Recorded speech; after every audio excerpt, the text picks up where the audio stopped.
누가 이기겠습니까? 결국 봄이 이기듯이 우리 삶에 하나님의 은혜가 항상 우리 가운데 이기고 넘칠 줄 믿습니다. 제목 한번 따라 하실까요? 작은 것, 하찮은 것. 50대 이상 되신 분들은 아마 기억하실 겁니다. 우리 청년들은 태어나지 않았거나 아기 때라서 잘 모를 텐데요. 미국의 우주왕복선 챌린저호를 발사했다가 발사한 지 수십 초 만에 공중에서 폭발하여서 타고 있던 우주인들이 다 죽은 경우 있습니다. 영상 한번 보시겠습니다. 1986년 오늘 미국 플로리다의 케네디 우주센터 우주왕복선 챌린저호가 전 세계가 지켜보는 가운데 힘차게 발사대를 박차고 창공으로 날아올랐습니다. 하지만 환호와 박수도 잠시뿐. 발사대를 떠난 직후 엔진을 최대 출력으로 높이는 순간에 오렌지 색깔의 섬광을 내뿜으면서 공중 폭발했습니다. 발사한 지 70여 초 만에 챌린저호는 폭발했고 잔해는 산산이 흩어져 대서양으로 떨어졌습니다. 저때에 수학 교사인 민간인이 처음으로 타고 있었습니다. 그래서 우주에서 수업하는 걸 영상으로 보내려고 했는데 다 죽고 말았습니다. 미국 나사에서 원인이 뭔가 규명하려고 몰랐는데 한 과학자가 실험을 통해서 그 원인을 규명했습니다. 발사한 날이 1월 28일 겨울인데요. 그 전날 더 기온이 떨어져서 더 추웠습니다.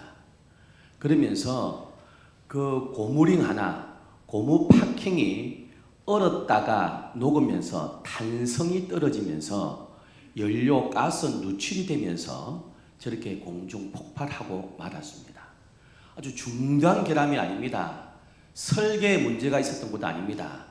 고무 파킹 하나가 탄성이 떨어지면서 가스 누출이 되면서 폭발하고 말았습니다.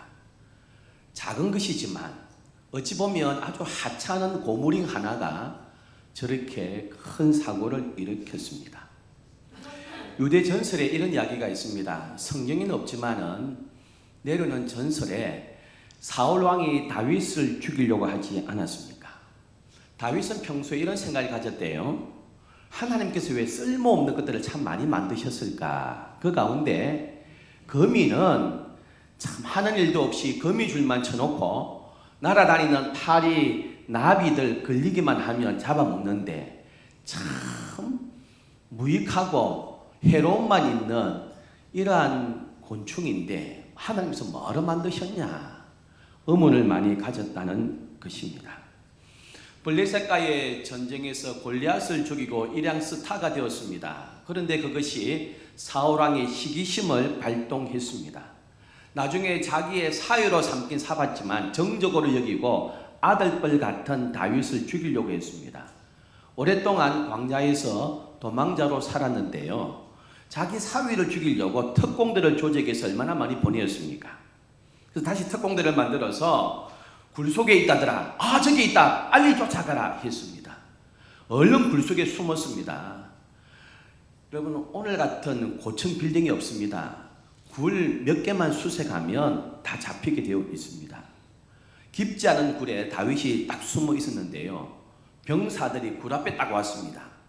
꼼짝없이 잡혔구나 마음에 낙심하고 있는데 굴 입구에서 이런 병사들의 이야기가 들렸습니다. 이 동굴에는 다윗이 없어. 다른 데로 가자. 봐, 굴 입구에 거미줄이 쳐 있잖아 했습니다. 다윗이 싹 들어간 직후에 거미가 나와서 그 굴 입구에 거미줄을 다 만들었다는 것입니다. 나중에 다윗이 이런 생각했답니다. 하나님께서 내가 하찮게 여겼던 거미를 통해서 나를 살려주셨구나. 그 이후로는 하나님께서 창조한 그 어떤 것도 다윗이 작은 것이라고 하찮은 것이라고 여기지 않았다는 겁니다. 우리가 길을 가다 보면요, 큰 바위에 걸려가 넘어지는 적이 없습니다. 어떻게 넘어지냐고요? 작은 돌부리에 걸려서 다 넘어집니다. 비행기가 추락합니다. 인공위성이 폭발해서 고철더미가 됩니다. 큰 문제라기보다는 나사 하나, 볼트 하나, 사람들이 별로 중요하게 여기지 않는 하찮은 것 하나 때문에 큰 사고가 생깁니다. 사람 마음 상하는 것도 그렇습니다. 큰일 때문에 마음 상하지 않습니다. 먹는 거 조금 하나 가지고 마음 상할 때가 많습니다. 그럼 부부싸움, 뭐 가지고 부부싸움 했습니까, 여러분? 남북 통일 문제 가지고 의견 차이 나가지고 싸운 적 있으세요? 우크라이나 러시아 전쟁 가지고 부부가 러시아 편 들고 우크라이나 편 들어가지고 싸운 적 있으세요? 지금 이란과 이스라엘, 미국이 전쟁하는데 그 문제 가지고 집에서 막 논쟁하다가 핏대 올린 적 있으세요? 없습니다, 여러분. 부부싸움 요만한 문제 가지고 싸웁니다. 아무것도 아닌 것 가지고 싸웁니다. 그래서 싸움판이 커집니다. 세상 살다 보면 작은 것, 하찮은 것 그거 별로 없습니다. 성경의 잠언 16장 4절에 이렇게 기록하고 있습니다. 함께 읽겠습니다. 여호와께서 온갖 것을 그 쓰임에 적당하게 지으셨나니. 온갖 것 다 용도가 있습니다. 꼭 필요한 데가 있습니다. 버릴 것 하나도 없습니다. 여러분 장기 두는 우리 남자분 계시죠? 다리 밑에 가면 바둑 장기 두는 할아버지 많습니다. 장기판 보세요. 차포, 마상, 졸이 있습니다. 졸 하나도요 버릴 게 없습니다.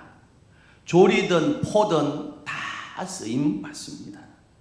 하나님께서 온갖 것들을 다 쓰이는 곳 있게 만드셨다 그럽니다. 여러분 내가 가진 재능, 하나님께서 나에게 주신 은사, 다른 사람에 비하면 작다고 생각되세요? 하찮은 게 아닙니다. 작은 게 아닙니다. 나에게 주신 그 은사 얼마나 귀한지 모릅니다. 그거 통해서 하나님께서 영광 받으시기를 원하시고 있습니다. 이스라엘 백성이 애굽 땅에서 즉 이집트 땅에서 나왔습니다. 400년 넘는 노예 생활을 청산하고 모세의 지도하에 애굽을 나와서 광야로 들어갔는데 40년을 광야를 헤맸습니다. 기성세대는 거의 다 죽어갔습니다. 광야에서 태어난 다음 세대가 대부분입니다. 40년 만에 드디어 가나안 땅 입구까지 왔는데 여호와께서 그 지름길을 놔두고 에돔하고 부딪히지 마라. 에돔 땅을 피해서 우회해서 멀어로 돌아가라 이렇게 했습니다. 그랬더니 백성들이요 40년간 우리가 광야에서 고생했는데 또 돌아가라고? 또 먼 길을 가라고요? 그러면서 굉장히 마음이 상해버렸습니다. 그것이 오늘 4절에 이렇게 기록합니다. 길로 말미암아 백성의 마음이 상하니라. 지금 이렇게 가면 빨리 가는데 삥 돌아서 가라고요? 지금도 고생했는데 또 고생 또 하라고요? 마음이 다 원망이 생기고요 마음이 상해버렸습니다. 하나님 왜 이러십니까? 눈앞이 가나안 땅인데 그 에돔 땅만 지나가면 되는데 우리 보고 피해서 삥삥 둘러가라고요? 이럴 수가 있습니까? 지금까지 고생한 건 뭡니까? 또 고생하라고요? 마음이 다 상해버렸습니다. 2026년 우리 3월을 지나가고 있습니다. 올봄에 우리 앞에 어떤 길이 펼쳐질지 기대하지만 아무도 모릅니다. 예레미야 선지자는 10장 32절에 이렇게 기록합니다. 사람의 길이 자신에게 있지 아니하니 걸음을 지도함이 걷는 자에게 있지 아니하니이다. 내 걸음 내 손으로 가는 것이 아니라는 것입니다. 하나님께서 우리의 걸음을 인도해 주실 줄 믿습니다. 그러다 보니까요 내 뜻대로 안 되는 게 많아요. 나는 이렇게 에돔 땅을 지나 지름길로 가면 형통할 것 같은데 하나님 자꾸 막으시고요 더 연기하시고 늦추시고 더 험한 길 다시 돌아가랍니다. 특히 내 걸음 볼 때에 우리 자녀들의 문제 보세요. 내 생각은 우리 애들이 이번에 대학 합격하면 좋을 것 같아요. 이번에 직장이 되면 좋을 것 같아요. 이번에 빨리 결혼하면 좋을 것 같아요. 그런데 하나님께서 아니다, 둘러가라. 제가 마음이 상하지 않습니까? 우리가요. 하나님 안 믿는 사람들은 길이 잘 열리는 것 같은데 우리 내 자식은 내 뜻대로 안 되고 자꾸 돌아가라 하십니까? 왜 이번에 취업이 안 되게 하시고 또 재수하게 하십니까? 길로 인해서 백성의 마음이 상한 것처럼 우리도 길로 인해서 마음이 상할 때가 많이 있습니다. 길로 인해 마음 상했다는 것은요, 하나님에 대해서 섭섭했다는 것입니다. 남들은 수술하면 금방 낫던데 하나님, 내 자식은 왜 이리 안 낫습니까? 내 부모는 왜 이리 오랫동안 투병 생활합니까? 내 길은 왜 이렇게 뚫리지 않습니까? 길로 인해서 하나님에 대해서 마음 상합니다, 여러분. 길을 주시는 분이 처음부터 하나님이셨잖아요. 구름기둥, 불기둥이 움직이면 따라 움직입니다. 구름기둥, 불기둥이 수도하면 일주일이고 한 달이고 장막치고 있어야 되었습니다. 그런 입장이니까요. 지름길을 놓고 구름기둥, 불기둥이 돌아가니까 하나님께 화가 난 겁니다. 하나님께 마음이 상하니까요. 이제 매사 부정적이 됩니다. 5절은 이렇게 기록합니다. 먹을 것도 없고 물도 없도다. 이 하찮은 음식을 싫어하노라. 이런 먹을 게 없습니까? 매일 만나 주시죠. 메추라기 주시죠. 물이 없나요? 반석에서 물 계속 나오잖아요. 다 주시는데, 음식 주시고 물 주시는데 뭐라고 합니까? 먹을 것 없다, 물도 없다. 없기는 뭐 있습니까? 그 영양분 가득한 단백질, 지방, 탄수화물 모든 영양소가 가득 차 있는 만나, 이 좋은 음식을 갖다가 하찮은 음식 이렇게 표현합니다. 꼴도 보기 싫다, 냄새도 맡기 싫다, 또 먹으라고 이렇게 표현하고 있습니다. 만나를요 처음 주셨을 때 그들이 뭐라고 한 줄 아십니까? 출애굽기 16장에 이렇게 표현하고 있습니다. 맛은 뭐라고요? 꿀 섞은 꿀맛이다. 이렇게 맛있는 음식 처음 먹어본다. 생긴 거는 처음 보는 음식이니까 몰라가지고 물었습니다. 이게 뭔데? 이게 뭔데? 너 이 음식 이름 알아? 이게 뭐야? 하다가 이게 뭐야가 음식 이름이 되어버렸습니다. 만나, 이거는 영어로 what is this입니다. 뭐야? 그게 아예 음식 이름이 되어버렸습니다. 꿀 섞은 꿀맛이다 했는데 그 좋은 음식을 갖다가 뭐라고 이야기합니까? 하찮은 거, 하찮은 음식. 브루스 베일러라는 신학자는 흥미로운 상상력 가지고 이렇게 표현했습니다. 만나를 먹으면 만나를 먹을 때 상상한 맛일 것이다. 호떡 맛을 생각하면 호떡 맛이 되고, 호박떡을 생각하면 호박떡 맛이고, 피자를 생각하고 먹으면 피자 맛일 거고, 사과를 생각하고 먹으면 사과 맛일 것이다. 기막힌 상상력을 이야기했습니다. 꿀 섞은 과자, 꿀맛이다 했던 그 모든 영양소가 완벽하게 갖추어진 이 음식을 뭐라고 이야기합니까? 하찮은 음식. 이렇게 만나를 하찮은 음식으로 생각하는 것은 만나를 주신 하나님을 하찮게 여기고요, 출애굽한 것을 하찮게 여긴다는 것 아닙니까? 하나님이 어떻게 하찮은 분이십니까? 홍해를 가르고요 40년간 먹이시고 입히신 분 아닙니까? 추울까 싶어서 불기둥으로, 더울까 싶어서 구름기둥으로 가장 적당한 온도로 그들을 인도해 주셨습니다. 그런 하나님께서 주신 음식이 어떻게 하찮은 거고, 그런 하나님이 어떻게 하찮고 작은 분이십니까? 하나님께서 주신 것은 결코 하찮은 것이 없는 줄 믿습니다, 여러분. 이스라엘 백성들이 이집트 땅에 계속 있었다면 온갖 조롱을 받는 노예 아닙니까? 자식을 낳아도요 신분이 대물림돼서 또 노예였을 것입니다. 400년이 넘는 노예의 멍에를 벗어버리고 자유케 되었는데 그들은 그 여호와를 하찮은 신으로 여기고 하나님께 주신 선물을 하찮은 것으로 작은 것으로 여기고 있습니다. 지금 백성들은요, 지름길 안 주시고 돌아가라고 한다고 마음 상해가지고 눈에 뵈는 게 없습니다. 하나님을 아주 하찮게 여기고 우리의 기도를 응답해 주냐고 또 고생한다고 하나님을 나쁜 하나님 보고 삐딱선 타기 시작했습니다. 하나님께서요, 엄청 화가 나셨습니다. 지금까지 이스라엘 백성이 불평하면 물이 없다면 반석에서 물 주시고 또 물이 없다면 사막에서 물 터지게 하시고요, 배고프다면 만나 주시고 고기 먹고 싶다면 메추라기 주시고 40년 동안 신발이 떨어지지 않고 옷이 헤어지지 않게 다 공급해 주셨습니다. 마라에 가서 오아시스 발견해가지고 물을 마셨더니 쓰다고 했더니 나뭇가지 던질해서 단물로 바꾸어 주셨습니다. 불평하면 또 들어주시고 또 원망하면 화를 내시려고 하다가 모세의 중보기도 들으시고 또 부르셨던 하나님이셨는데 이번에는 너무너무 진노하셨습니다. 이번에는 달라요. 하나님 얼마나 화가 나셨던지 6절은 이렇게 말씀합니다. 여호와께서 불뱀들을 백성 중에 보내어 백성을 물게 하심으로 이스라엘 백성 중에 죽은 자가 많은지라.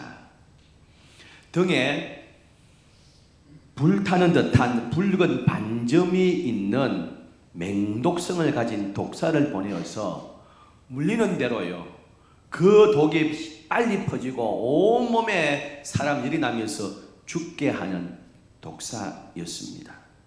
어떻게 하다가 이들이 죽게 됩니까? 하나님을 하찮게 여기고요, 하나님께서 주신 선물을 하찮게 여기다가 이렇게 스스로 망하게 되어버린 것입니다. 사랑하는 성도 여러분, 2026년 올 한 해 하나님의 은혜를 우리가 하찮게 여기면 하나님께서 그 은혜 거두어 가십니다. 하나님께서 주신 우리 가정을 하찮게 여기면 하나님 우리를 하찮게 여기세요. 하나님께서 주신 귀한 교회를 하찮게 여기면 믿음의 역기능이 일어나서 그 믿음을 갉아먹어서 이것도 없고 저것도 없다 하면서 우리 믿음이 떨어지게 됩니다. 그럼 하나님께서 주신 것은 결코 작은 것, 하찮은 것이 없는 줄 믿습니다. 하나님께서 우리가 뭔가 대단의 소리를 사용하셨습니까? 아니잖아요. 우리 같은 사람, 그렇게 내세울 것이 없는 우리를 남들이 볼 때는 하찮은 존재를 하나님은 하찮게 여기지 아니하시고 귀하게 여기셔서 저와 여러분을 사용해 주시는 줄 믿습니다. 따지고 보면 사실 하찮은데 그래서 하나님을 의지하게 만들고요, 기도하게 만들어서 지금까지 우리를 사용해 주셨습니다.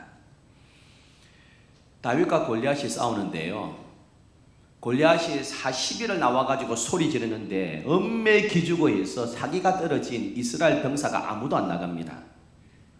아버지 심부름 온 이 10대 소년인 다윗이 어분이 일어났습니다. 하나님을 모욕하고 하나님의 군대를 저주하는 저거 가만두면 안 된다고 아무도 안 나가니까 10대 소년 다윗이 뛰어나갑니다. 사울 왕이 기특하게 여겨가지고 불러가 격려합니다. 니 아무것도 없네, 내 두고 써라. 팍 씌워줍니다. 푹, 왕이시여 앞이 안 보입니다. 나의 이 화살도 뚫을 수 없는 이 갑옷을 입어라. 왕이시여 팔이 안 옵니다. 내 군화를 신어라. 왕이시여 군화가 벗겨져 가지고 제대로 걸을 수가 없습니다. 성경에 뭐라고 표현합니까? 익숙치 않음으로. 안 익숙하니까요 다 벗어버립니다. 저한테 익숙한 게 있습니다. 그리고 물맷돌 5개를 딱, 매끄러운 물맷돌 5개, 물매를 딱 들고 나갑니다. 여러분, 다윗이 그 무기 들고 나갈 때에 골리앗이 보니까 하찮거든요. 너 나를 멍멍이로 생각하냐? 강아지 지금 치러 왔냐? 돌멩이 들고 왔다고? 그것 가지고 나를 이기겠다고? 이 변변찮은 놈아. 남들이 볼 때는 하찮은 돌멩이입니다. 그런데 하나님의 손에 쓰임 받으니까 그 물매로 말미암아 골리앗을 이깁니다. 할렐루야. 아무리 사람들이 보기에 하찮은 것이라도 하나님께서 그 하찮은 것 들어 쓰시면 놀라운 능력이 나오는 줄 믿습니다. 제가 아는 집사님은 자기를 소개할 때에 반쪽 인생이라 그러더라고요. 참 그래서 충성하는데 저 물었습니다. 집사님 왜 반쪽 인생입니까? 저는 다 반쪽입니다. 왜요? 남들이 4년제 넣을 때 저는 2년짜리 전문대 나왔고요. 저는 반쪽 인생입니다. 그런데 스스로 반쪽 인생이라 하면서도요, 얼마나 1인 다익하면서 물불 안 가리고 주님의 교회를 섬기는지 모릅니다. 하나님께서 주신 것 가운데 작은 것 없습니다. 하나님께서 주신 것 가운데 하찮은 것 없습니다. 하나님이 나에게 주신 가족, 배우자, 자식 하찮은 존재 없습니다. 하나님이 주신 우리 교회 하찮은 교회 아닙니다. 저는 우리 남산제일교회가 세계에서 제일 좋은 교회인 줄 믿습니다. 여러분. 왜요? 하나님께서 저를 보내시고 이렇게 귀한 분들을 만나게 하셨는데요. 여의도 순복음교회가 크면 뭐합니까? 나하고 아무 상관없는데 하나님께서 주신 선물은요, 하찮은 게 아무것도 없습니다. 하나님께서 쓰시는 사람들 보세요. 세상 사람들을 볼 때는, 세상의 눈으로 볼 때는 하찮은 존재가 많아요. 100만 명에게 복음을 전했던 위대한 설교자, 위대한 목회자였던 무디 목사님, 학벌도 제대로 없습니다. 구두 닦기 하다가 전도 받았습니다. 그가 설교하는데 대학 교수 집사님이 항상 시비 걸었습니다. 설교 마치고 나오면 목사님 은혜 받았으면 일 안 하고, 무디 목사님 이번에 뭐가 문법이 틀렸고 뭐가 문맥이 이상하고, 그런 까칠한 분도 있었습니다. 제대로 된 학교 제대로 안 나왔지만 남들이 볼 때는 학벌도 하찮고 집안도 하찮은데 하나님은 그 무디를 귀하게 여기셔서 위대한 복음 전도자로 사용해 주셨습니다. 그런데 그 구두 닦게 하고 있던 무디를 전도했던 주일학교 교사 킴벌 선생님, 이 주일학교 교사도 학벌이 제대로 없습니다. 그런데 내세울구도 없는 킴벌 교사 통해 가지고 남들이 볼 때 내세울구도 없는 무디를 전도하게 하시고 그를 위대한 목회자로 세워주셨습니다. 설교의 황제라고 불리는 스펄전 목사님, 그는 16살 때부터 설교자가 됐습니다. 한 교회에서 설교자를 좀 보내달라 그랬습니다. 목사님 불러가 16살짜리 불러가지고 너 교회 저기 시골에 있는 교회 신부름 좀 가라 했습니다. 예, 순종 잘하니까요. 스펄전 학생을 보냈습니다. 연락을 보낸 줄 아세요? 16살짜리가 올 텐데 그를 딱 붙잡아가지고 그 교회 설교자로 세우세요. 내가 볼 때 탁월합니다. 그래가지고 신부름 갔다가 딱 잡혀가지고 설교자가 됐습니다. 대학 가려고 했더니요, 그 교회에서 온 교인들이 대학 못 가게 했습니다. 대학 가면 교회 그만둘까 싶어가지고요. 16살짜리가 가가지고요, 한 달 만에 천명교인이 됐습니다. 대학도 안 나온 분입니다. 금세기의 최고의 복음 전도자였던 빌리 그레이엄 목사님, 학벌 신통치 않습니다. 남들이 볼 때 하찮은 존재라고 여겼지만 하나님은 그들을 귀하게 여겨주셨습니다. 사랑하는 성도 여러분, 하나님 주신 선물은 하찮은 게 없습니다. 하나님께서 나에게 주신 그 모든 것 하찮은 게 없습니다. 너무 귀한 거 주셨고요, 그 하찮게 여겼던 그걸 통해 가지고 하나님은 귀하게 여기시면서 귀한 역사를 이루어 가시는 줄 믿습니다. 내가 학벌이 안 좋다고요? 가진 게 별로 없다고요? 나이가 많다고요? 남들한테 내세울 만한 게 별로 없다고요? 내 인생이 하찮고 내가 가진 배우자도 하찮고 내 자식들 뛰어난 게 없고 뭔가 내세울 것 없는 하찮은 존재라고요? 하나님 주신 것을 하찮다고 여기지 마세요. 작다고 여기지 마세요. 그러면 하나님을 하찮게 여기는 분들입니다. 금이 간 항아리라는 우화가 있습니다.